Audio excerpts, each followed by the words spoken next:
l'air. C'est la première chose que j'ai sentie ce matin-là. Pas seulement le froid qui mord, mais cette texture particulière, sèche, inerte, comme si l'oxygène lui-même avait renoncé à vibrer. Ma respiration traînait derrière moi une buée épaisse qui s'évanouissait aussitôt, un petit fantôme de souffle dans le jour naissant qui refusait de naître. Dehors, la ville était encore engourdie, prisonnière d'une brume laiteuse qui collait aux vitres de l'appartement.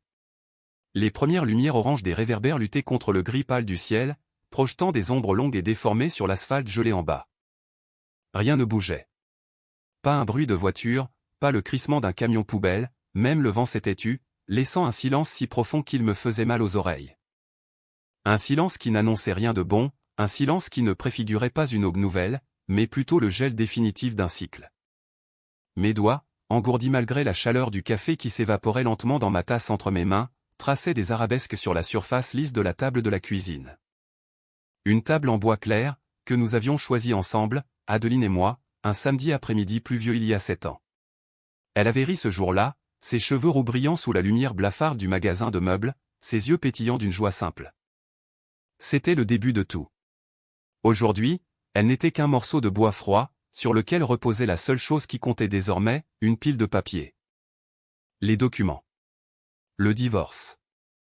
Je les regardais sans les voir vraiment, mes yeux balayant la page du haut, la première ligne où mon nom était déjà imprimé, puis la section en bas, celle où son nom à elle devait être inscrit, sous la ligne pointillée. Juste à côté, négligemment posé, il y avait un stylo.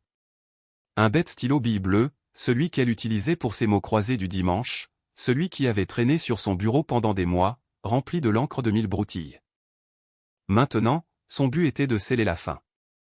C'était presque absurde. Un objet si insignifiant pour une action si irréversible. J'ai tendu la main, mon pouce effleurant le plastique froid du stylo. Était-ce une invitation? Un défi? Ou juste une preuve de plus de l'indifférence glaciale qui s'était insinuée entre nous? Le temps s'étirait, dense et lourd comme de la mélasse. Chaque seconde était une lame de rasoir qui s'enfonçait dans la chair encore vive de mes souvenirs. Je revoyais notre vie, défilant à toute vitesse derrière mes paupières closes. Pas les grands événements, non. Plutôt ces petites choses, ces micro-détails qui tissent l'étoffe d'une existence à deux, ces fibres invisibles qui se rompent sans faire de bruit. Chaque matin, par exemple. Le doux ronronnement de la machine à café, le filtre en papier qui se gonflait lentement sous la pression de l'eau chaude, libérant cette odeur âcre et réconfortante qui emplissait la cuisine. Le son particulier de ses pas légers sur le parquet quand elle sortait de la chambre, le froissement de son peignoir en soie, un cadeau de ma part, l'an dernier. Elle le portait toujours, même s'il commençait à s'effilocher. Elle venait se blottir contre mon dos, alors que je préparais le pain grillé. Le grésillement du grille-pain, ce son familier qui annonçait l'arrivée du petit déjeuner, le craquement du pain sous le couteau, l'odeur sucrée de la confiture de figue qu'elle adorait et que je tartinais religieusement sur ses tranches, même si je n'aimais pas ça. Le rire matinal, un peu rauque, un peu endormi, qu'elle laissait échapper quand je la taquinais sur sa lenteur à émerger. Ses cheveux, toujours un peu en bataille, qui frôlaient ma joue quand elle se penchait pour m'embrasser. C'étaient des rituels, des ancrages. Des preuves tangibles de notre monde. Où étaient passés ces matins-là? Comment une routine si profondément ancrée, si organique, peut-elle se désintégrer sans qu'on s'en rende compte? Je me suis demandé si elle aussi revoyait ces moments, ces gestes, ces saveurs. Ou si, pour elle, tout cela n'était déjà plus qu'un lointain écho, une image floue et sans consistance. Comment peut-on effacer d'un revers de main des années de petits gestes d'amour, de sourires partagés autour d'une tasse fumante? Est-ce qu'on se réveille un matin en décidant d'être une autre personne, en rejetant l'ancien soi comme un vêtement usé? Cet appartement, notre appartement. Il était censé être notre refuge, notre forteresse. Les murs couleur crème que nous avions peints ensemble un été caniculaire, les étagères que j'avais fixées, maladroitement au début, remplies de nos livres, de nos souvenirs de voyage. La vieille platine vinyle, héritée de mon père, sur laquelle on passait nos soirées, le son chaleureux des disques emplissant le salon. Chaque objet ici avait une histoire, une empreinte. Le vase en céramique ramené de Lisbonne, la couverture à carreaux sur le canapé où nous nous enroulions les soirs d'hiver, la lampe de lecture à côté de son fauteuil, le coin des plantes vertes qu'elle chérissait plus que tout. Maintenant, tout est devenu silencieux. Des témoins muets. Chaque coussin sur le canapé, chaque cadre photo sur la cheminée, chaque petit bibelot sur les étagères. Ils ne racontent plus nos histoires, ils hurlent la sienne. Ils sont devenus les pièces à conviction d'une scène de crime invisible. Le crime de la confiance. Pulvérisé, éparpillé en milliers de fragments coupants que je respire à chaque inspiration. Le parfum de lessive sur les draps, le savon dans la salle de bain, le désordre organisé de son côté de l'armoire, tout, absolument tout, me poignarde d'une nouvelle façon. Cet endroit n'est plus un cocon. C'est une crypte. Une boîte de souvenirs empoisonnés. Je l'ai senti, cette atmosphère lourde, oppressive. L'air n'était pas seulement froid, il était stagnant, vicié par une vérité indicible. Et c'est là que j'ai réalisé ce qui manquait, ce détail infime qui, pourtant, pesait des tonnes, écrasant l'atmosphère déjà irrespirable. La sonnerie. La sonnerie stridente de son réveil, le bip bip bip insupportable que je détestais mais que j'avais appris à ignorer, à associer au début d'une nouvelle journée. D'ordinaire, il résonnait vers 6h30, coupant le silence de l'aube, annonçant le balai matinal. Elle avait toujours besoin de 5 minutes de plus au lit, me demandant d'éteindre son alarme, de la laisser sommeiller encore un peu. Je le faisais toujours, avec une tendresse infinie. Ce matin, rien. Pas un son. Juste ce vide, ce silence absolu qui me perçait les tympans. Son téléphone était posé sur la table de chevet, l'écran noir, silencieux. Comme si elle avait désactivé l'alarme, non pas pour dormir 5 minutes de plus, mais pour toujours. Pour ne plus jamais avoir à se réveiller avec moi. C'était un message, clair et assourdissant. Une annonce. La fin. Pas la fin d'une journée, ni la fin d'une nuit. Mais la fin de notre monde. Mon monde. Le sien aussi, sans doute, mais elle l'avait choisi. Je n'ai pas pleuré. Pas une larme. Mon corps entier était figé, une statue de glace au milieu de cette cuisine qui avait vu tant de départs joyeux. La douleur était là, vive, coupante, mais elle s'était transformée. Mutée. Ce n'était plus la blessure d'une trahison, mais l'acier froid d'une certitude. La certitude qu'il n'y aurait pas de retour en arrière. Que ce silence était définitif. Et que, dans ce silence, il fallait que je reconstruise quelque chose. Pas un futur avec elle. Mais un futur pour moi. Un futur où l'écho de ce qui avait été, ne serait plus qu'un lointain souvenir, effacé, silencieux. La vapeur de mon café s'envolait en spirale au-dessus de la tasse, mais mes yeux ne voyaient plus les volutes. Ils scrutaient le vide, ou plutôt, ils scrutaient les contours d'une absence qui devenait de plus en plus palpable. Adeline n'était pas rentrée de son séminaire d'équipe avant minuit, et le lendemain, une autre réunion imprévue l'avait retenue tard. Ce n'était pas une première, non. Notre vie professionnelle était exigeante, je le savais. Mais quelque chose avait changé dans la texture de ses absences. Avant, elle m'envoyait un message, une photo prise depuis son bureau vide, un emoji amusé. Maintenant, c'était un simple « je rentre tard », sec, presque télégraphique. Et parfois, rien du tout, jusqu'à ce que le claquement de la porte d'entrée ne résonne dans l'appartement plongé dans le noir, bien après que le sommeil m'ait, un temps, abandonné. Je me souviens d'un jeudi soir particulier. J'avais préparé son plat préféré, un curry de légumes avec du riz basmati parfumé. L'odeur épicée emplissait la cuisine, promettant un peu de chaleur dans la fraîcheur de l'automne. À 7 heures, pas de nouvelles. 8 heures, toujours rien. Le plat, conservé au chaud dans le four, commençait à sécher sur les bords. Je me suis retrouvé seul devant la télévision, le bruit des dialogues lointains, ma fourchette remuant distraitement des pâtes que j'avais réchauffées pour moi-même. Le plat d'Adeline, je l'ai finalement jeté à la poubelle, froid, sec. Ce soir-là, je me suis dit qu'elle était juste fatiguée, débordée. Mais la petite piqûre d'agacement, mêlée à une pointe de déception, était déjà là, sous ma peau. Est-ce que j'étais devenu si peu important qu'elle ne pensait même plus à me prévenir, à s'excuser pour le travail que j'avais fourni? Ses regards aussi avaient changé. Ou peut-être était-ce ma perception qui se déformait, sous le poids de ces silences prolongés. Quand je lui posais une question banale, sur sa journée, sur un projet, ses yeux avaient tendance à glisser, à ne pas s'accrocher aux miens. Ils partaient vers la fenêtre, vers le mur blanc, ou se posaient sur un objet quelconque de la pièce, comme s'il cherchait une échappatoire. Son visage restait calme, parfois même souriant, mais la connexion, ce courant électrique qui passait entre nous depuis des années, s'était éteint. Je me sentais traversé par son regard, comme si j'étais devenu transparent, une figure de fond dans le décor de sa vie. Un matin, alors qu'elle dormait encore, je me suis penché pour embrasser son cou avant de partir au travail. L'odeur?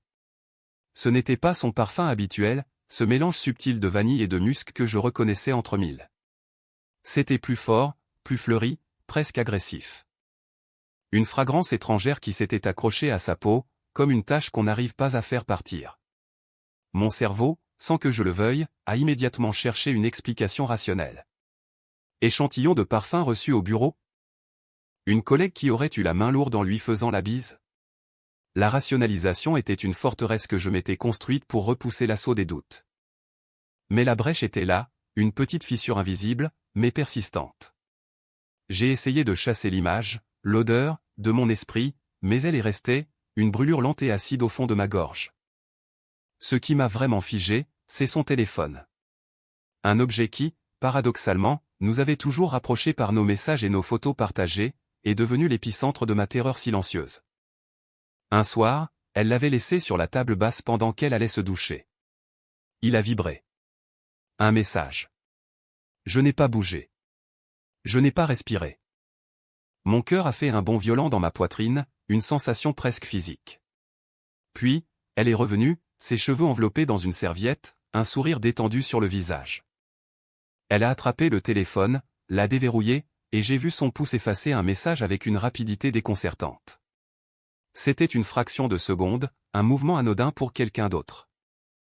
Mais pour moi, c'était un éclair. Le flash d'un écran, le geste précis et sans hésitation. Qu'est-ce que c'était, ai-je demandé, ma voix plus rauque que prévu. Elle a levé les yeux, un léger sursaut. Oh, juste un message du groupe de travail. Rien d'important. Son sourire s'est élargi, devenant un peu trop forcé à mon goût. Un masque. Ce mot, je m'en souviens, a traversé mon esprit comme une lame de glace. Pourquoi effacer un message du groupe de travail avec une telle célérité? Une question simple, logique. Mais je ne l'ai pas posée. J'ai juste hoché la tête, un silence épais s'installant entre nous, plus lourd que le bruissement de l'eau dans la salle de bain. J'avais l'impression d'être un détective amateur, piégé dans mon propre appartement, à chercher des indices là où il n'y avait peut-être rien. Mais ce « rien » commençait à prendre des formes très précises. Les dîners, autrefois, étaient le point d'orgue de notre journée. Le moment où nous nous posions, où nous partagions les anecdotes, les rires, parfois les frustrations. La table en bois clair de notre salle à manger avait vu tant de conversations animées, de projets échafaudés. Maintenant, c'était un hôtel silencieux. Le cliquetis de nos fourchettes sur les assiettes résonnait dans le vide. Le bourdonnement du réfrigérateur semblait plus fort, plus omniprésent. Nos phrases étaient courtes, percutantes, presque utilitaires. Le courrier est arrivé. Tu as sorti les poubelles? Le film commence à 9 heures. Des informations, pas des partages. Je me suis surpris à la regarder manger, à observer la façon dont elle coupait sa viande, comment ses yeux se posaient sur son assiette, jamais sur moi. Et dans ces silences, mon esprit s'emballait. Il rejouait les scènes, analysait chaque mot, chaque non-dit. Avait-elle eu cette expression la semaine dernière? Avait-elle toujours eu cette façon de frotter son pouce contre le verre quand elle était nerveuse? Des détails insignifiants, amplifiés par le vide de notre communication. Je sentais la paranoïa s'installer, une petite bête insidieuse qui grattait les parois de mon crâne, me chuchotant des doutes, des suppositions. Ces sourires qu'elle m'adressait, étaient devenus de plus en plus étranges. Trop rapides, trop brillants, comme des flashs. Des sourires de façade, de politesse, ceux que l'on réserve à des connaissances lointaines, pas à la personne avec qui on partage sa vie, son lit. Les rides de ses yeux, ces petites pattes doigts que j'aimais tant, ne se formaient plus de la même manière. Avant, elles étaient le signe d'une joie authentique, d'un amusement sincère. Maintenant, elles semblaient figées, comme dessinées sur un visage.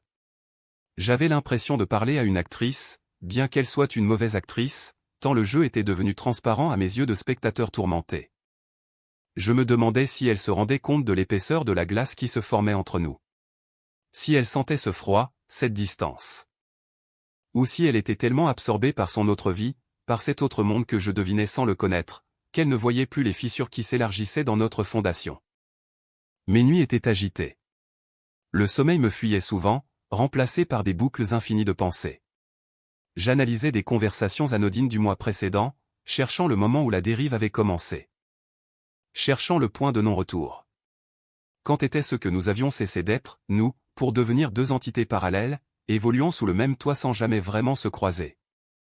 Mon corps commençait à ressentir le poids de cette suspicion. Une tension constante dans la nuque, un estomac noué, une fatigue sourde qui ne partait jamais, même après une longue nuit, si tant est que je parvenais à dormir.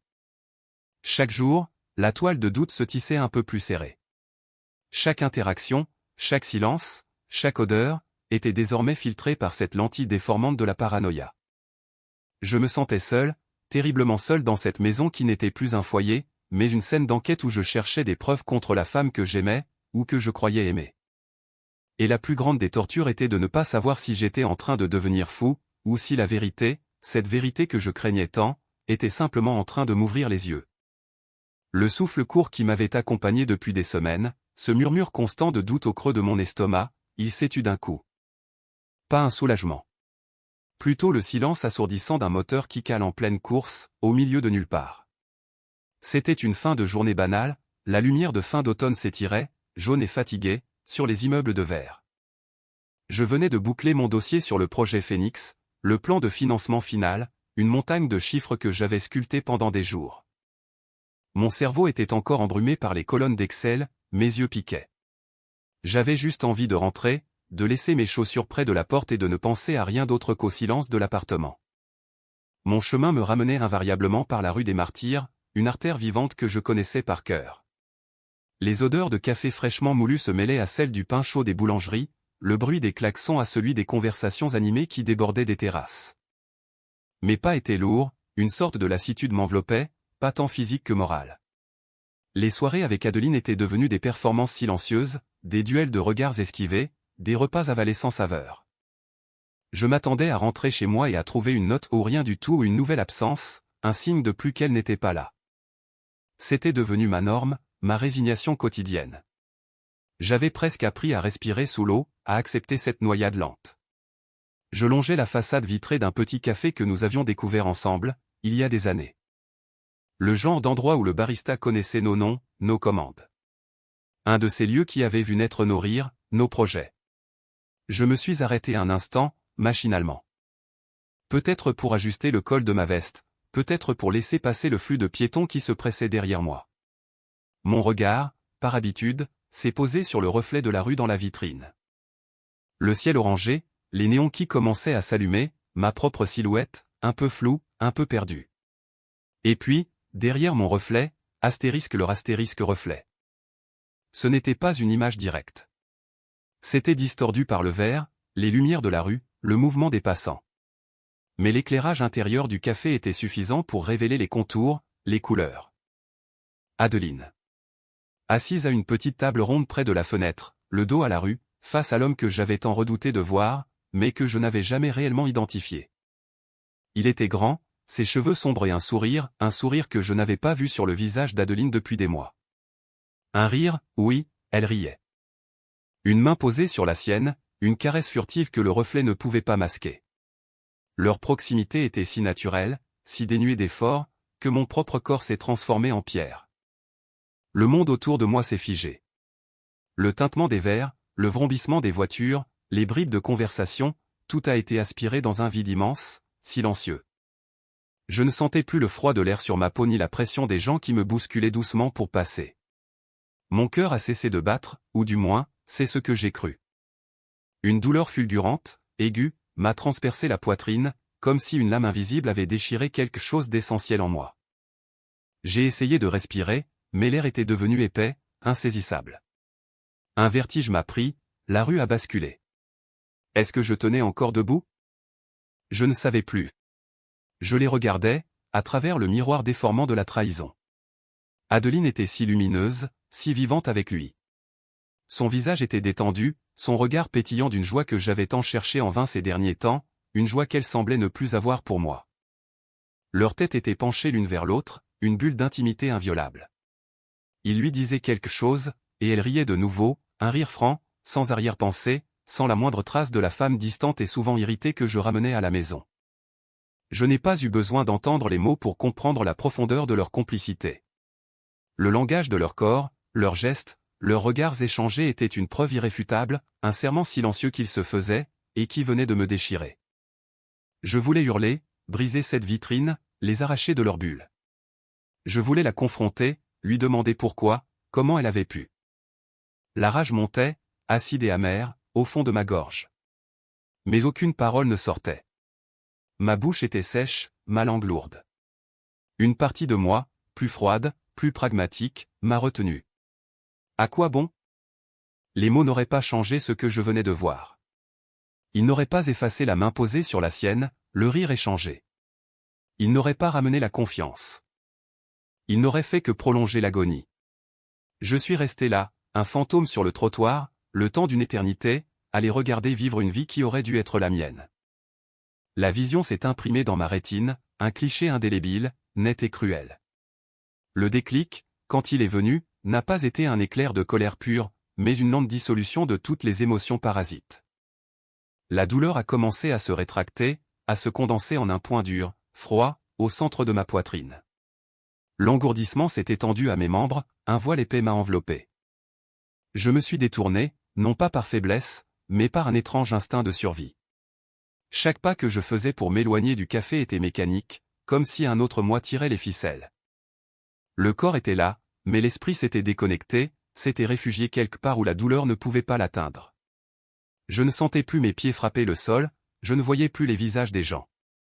Le bruit de la ville revenait, mais c'était un bourdonnement lointain, sans signification. La marche jusqu'à l'appartement fut une sorte de transe.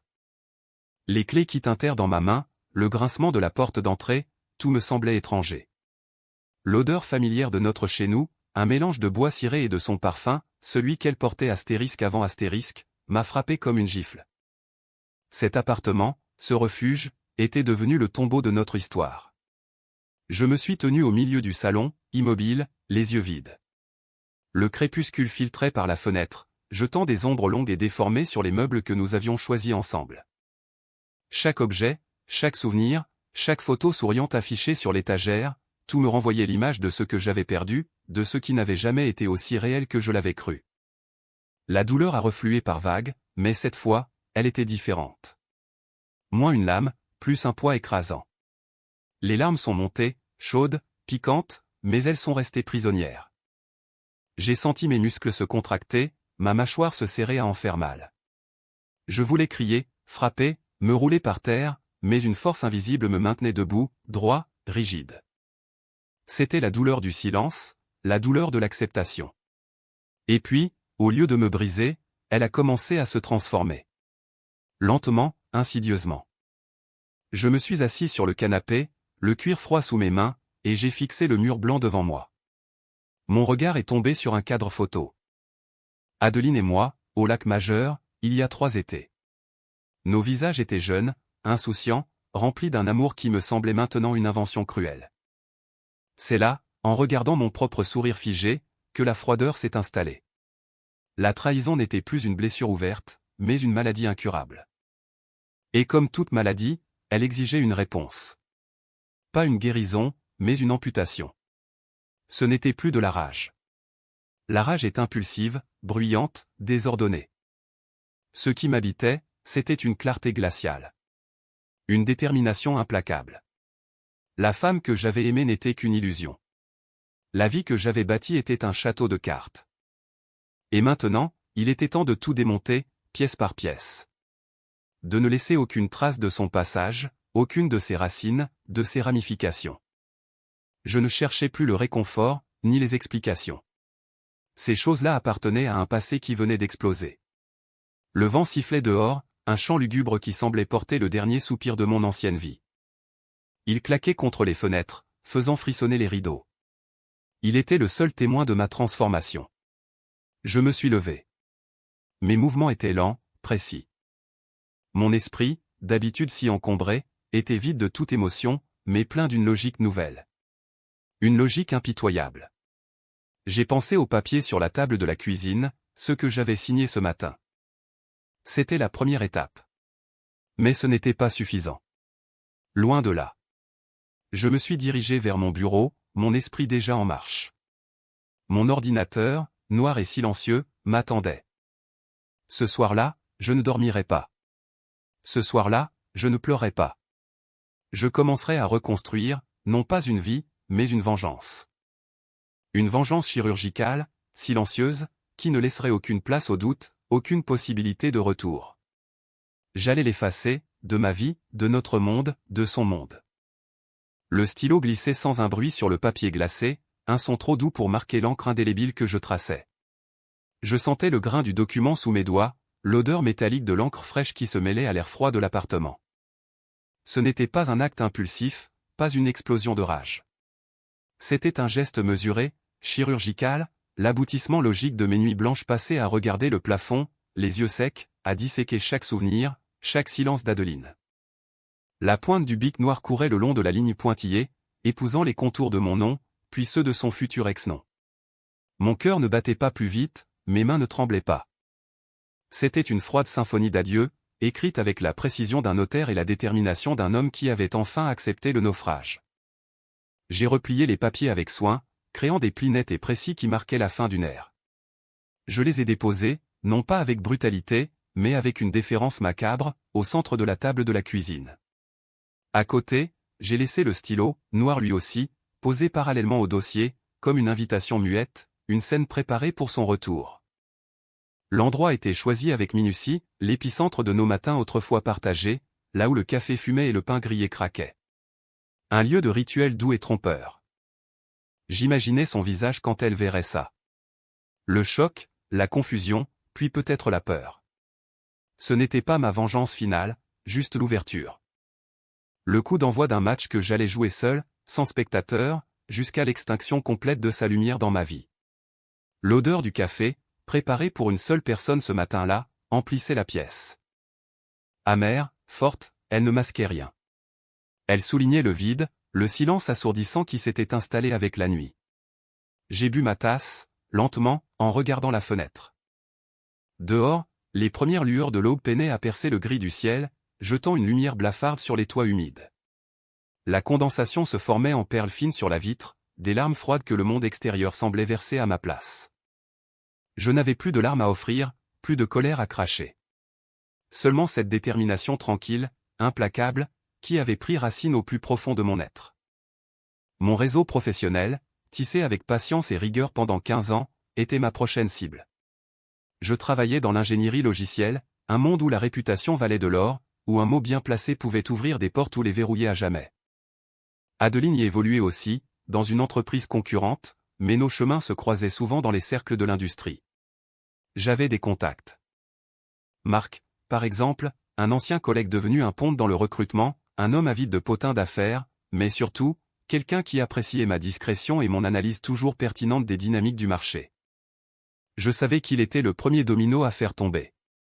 J'ai composé son numéro depuis mon bureau, après avoir vérifié que personne d'autre n'était susceptible d'entendre ma conversation. Ma voix était calme, posée, comme si je discutais du dernier rapport financier. « Marc, comment vas-tu » Le ton était familier, détendu. Nous avons échangé quelques banalités sur le marché, sur les dernières fusions-acquisitions. Puis, avec une habileté que je ne me connaissais pas, j'ai introduit le sujet. « Dis-moi, j'ai entendu quelques bruits de couloir sur X-Tech, tu sais, la boîte d'Adeline. Ça a l'air un peu tendu, non ? Je n'ai pas demandé, j'ai suggéré. J'ai planté une graine de doute. Marc, comme je l'avais anticipé, a mordu à l'hameçon. Oh, tu sais comment c'est, Julien. Des rumeurs. Mais c'est vrai qu'il y a eu pas mal de mouvements internes. Leur dernier projet, le truc pour la gestion de données sécurisées, a pris du retard, et je crois que ça a coûté cher. J'ai laissé un silence s'installer, puis j'ai lâché la première épine. Ah oui ? J'avais cru comprendre qu'Adeline était pas mal impliquée là-dedans. Elle m'avait parlé de certaines difficultés techniques qu'il rencontrait. Espérons qu'elle n'en paie pas le prix, elle a toujours été un peu perfectionniste, parfois au détriment de l'efficacité, tu ne trouves pas ? Je n'ai pas dit incompétente, j'ai dit perfectionniste au détriment de l'efficacité. Une nuance subtile, un poison lent. L'appel a duré encore quelques minutes, mais l'essentiel était fait. Marc, l'oreille toujours aux aguets, avait maintenant un fil à tirer. Il ne se douterait jamais que ce fil venait de moi, et encore moins qu'il était teinté d'amertume. J'ai enchaîné avec d'autres contacts, des emails formulés avec une précision diabolique. Pas de plainte directe, pas d'accusation. Juste des questions anodines, des remarques innocentes, sur des projets passés où Adeline avait, par inadvertance, commis de petites erreurs. Un client insatisfait de la vitesse de développement, un cahier des charges mal interprété, des retards dans les livraisons. Des broutilles, prises isolément, mais qui, assemblées, dessinaient le portrait d'une professionnelle moins fiable qu'elle ne le prétendait. Chaque message était une pièce d'échec déplacée sur l'échiquier de sa carrière. Un email à un ancien collègue sur la difficulté d'un projet commun. « Tiens, tu te rappelles ce bug sur le module X ?» Adeline avait eu du mal à le cerner, non? Une mention discrète, presque subliminale, dans une conversation LinkedIn, sur la volatilité des talents chez X-Tech. « J'espère que leurs équipes clés restent stables, on a besoin de leaders solides dans cette phase de croissance. » Les mots étaient choisis avec le même soin que les composants d'un programme informatique. Ils devaient être efficaces, silencieux, et surtout, indétectables dans leur intention réelle. Je sentais mes muscles des mâchoires se crisper parfois, mais ma façade restait impassible. Je m'entraînais à cette neutralité, à ne laisser transparaître aucune émotion qui aurait pu trahir l'ouragan qui faisait rage en moi. Chaque interaction était un pas de danse mortelle, où je devais me montrer amical, professionnel, légèrement concerné par les aléas du marché, jamais par le sort d'Adeline directement. Je n'avais aucune envie de la confronter, de lui offrir la scène d'une explication. Cela aurait été lui donner de l'importance, une dernière once de mon énergie. Or, mon objectif était de l'effacer, de la rendre inexistante. Les jours suivants ont été un balai silencieux. Je continuais ma vie, mon travail, mes routines, mais avec une nouvelle couche de complexité. Mon regard sur le monde était affûté, ma perception des détails exacerbée. Je lisais entre les lignes des conversations, j'écoutais les non-dits, traquant les échos des graines que j'avais semées. Un frisson froid, presque satisfaisant, me parcourait lorsque j'entendais un murmure lointain, une question posée par un père sur la performance d'X-Tech, ou une observation sur le manque de visibilité de certains de leurs chefs de projet. C'était la preuve que mes fils invisibles commençaient à tirer. L'appartement, débarrassé de sa présence, même silencieuse, était devenu un laboratoire pour mon opération. Chaque objet, autrefois partagé, avait été réapproprié ou relégué à une mémoire distante. La machine à café ne préparait plus qu'une tasse. Les serviettes de bain n'étaient plus que les miennes. Le côté du lit où elle dormait était froid, impeccable, comme si personne ne l'avait jamais touché. J'avais besoin de cet environnement stérile pour maintenir ma clarté d'esprit, pour éviter toute faille émotionnelle. Le vide n'était pas un ennemi, il était devenu un allié, un espace pour ma concentration et ma planification. Pendant ces semaines, je n'ai pas eu un seul contact avec elle. Pas un message, pas un appel. Mon téléphone restait silencieux de son côté, et le sien, j'en étais sûr, attendait en vain une explication de ma part. Je lui avais tout enlevé en une seule nuit, la sécurité de notre foyer, la façade de notre mariage, et maintenant, je travaillais à lui ôter la solidité de sa carrière. J'avais laissé les papiers du divorce comme un silence assourdissant, un message clair qui disait « Je sais ». Et c'est fini. Le reste, elle devrait le découvrir par elle-même, seule, sans moi pour amortir sa chute. Sans moi pour témoigner de sa surprise, de sa confusion, de sa détresse. C'était ma forme de justice, une justice froide et implacable, tissée dans le silence.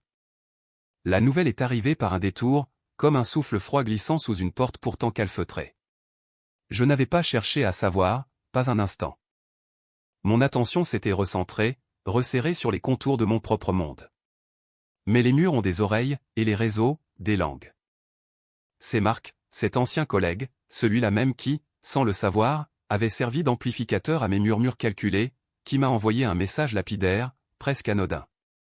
Un vendredi soir, alors que je préparais un simple dîner pour moi seul, le téléphone a vibré sur le plan de travail, à côté de mon couteau de chef.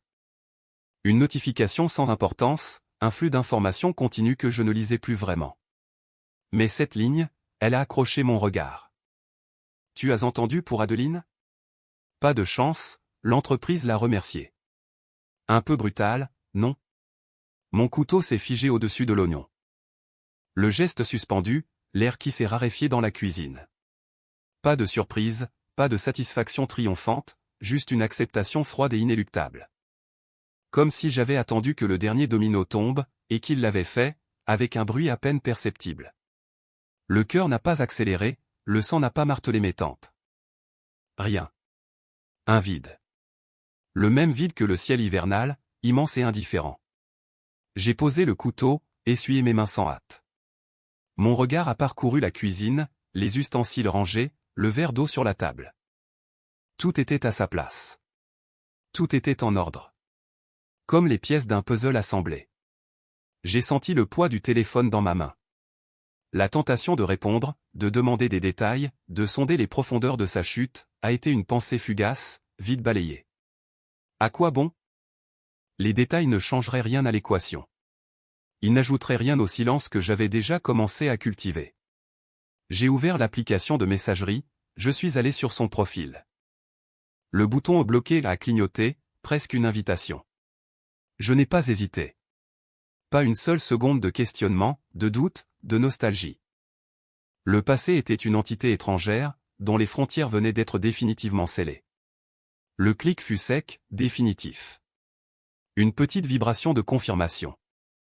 Et puis, la page est devenue blanche, son nom disparu. Effacé. Ce n'était que le début de l'épuration. Une purge méthodique, presque chirurgicale. Je suis passé par toutes les applications, tous les recoins numériques où son existence pouvait encore s'accrocher à la mienne. Numéro de téléphone, réseaux sociaux, anciens emails, photos partagées dans le cloud. Chaque trace, chaque empreinte digitale, a été méticuleusement effacée. Je n'ai pas supprimé avec colère, ni même avec un frisson de douleur. Non, c'était comme faire le ménage, comme désencombrer une pièce trop pleine. Chaque suppression était un pas de plus vers une clarté nouvelle, un allègement. L'appartement, lui aussi, a subi sa mue. Le lieu de la trahison, témoin silencieux de mes doutes et de ma rage contenue, devait renaître. J'ai commencé par les choses les plus évidentes, celles qui portaient son odeur, son empreinte. Ses livres sur l'étagère, ses brosses à cheveux dans la salle de bain, le plaid qu'elle aimait sur le canapé. Je les ai rassemblés dans des cartons, sans les regarder vraiment. Sans toucher à leur surface, presque. Ces objets n'étaient plus les siens, ils étaient devenus des reliques d'une vie passée, des artefacts sans âme. Je les ai conduits à une association caritative, un matin pluvieux. Le trottoir était glissant, les gouttes frappaient le pare-brise. J'ai garé ma voiture, ouvert le coffre, et j'ai laissé ces boîtes s'éloigner, portées par les mains d'inconnus. C'était comme déposer un fardeau, non pas sur le dos de quelqu'un d'autre, mais dans les limbes de l'oubli. En rentrant, l'appartement était étrangement plus grand. L'espace s'était dilaté, l'air semblait plus pur, moins chargé. Les endroits où elle se tenait, où elle riait, où nous discutions, étaient maintenant de simples lieux, des recoins sans histoire. J'ai repeint le mur du salon d'une couleur claire, un gris presque blanc qui captait la lumière et l'étirait. J'ai changé les draps, acheté de nouveaux rideaux. Des détails, oui, mais des détails qui, cumulés, redéfinissaient l'atmosphère. L'appartement était devenu mien, entièrement. La table de la cuisine, là où les papiers du divorce avaient attendu son réveil, était maintenant un simple support pour mon café matinal. Plus de symboles, plus de souvenirs amers. Juste une surface de bois. Les jours se sont succédés, tissant une nouvelle routine. Des petits rituels solitaires. Le café du matin devant la fenêtre, la lecture d'un journal qui n'avait plus à être partagé, les repas simples préparés sans autre attente que ma propre faim. Le silence n'était plus pesant. Il était devenu un allié, un espace pour mes propres pensées, non contaminé par des présences extérieures. J'ai retrouvé le plaisir des longues marches, le vent sur mon visage, le crissement des feuilles sous mes pas. Je regardais les couples, les familles, les amis rire dans les cafés, et je ne ressentais rien. Ni envie, ni regret. Une simple observation. C'est dans cette solitude apaisée que ma réflexion a pris forme, claire et tranchante, dénuée de toute amertume. La fragilité des liens humains, n'est-ce pas?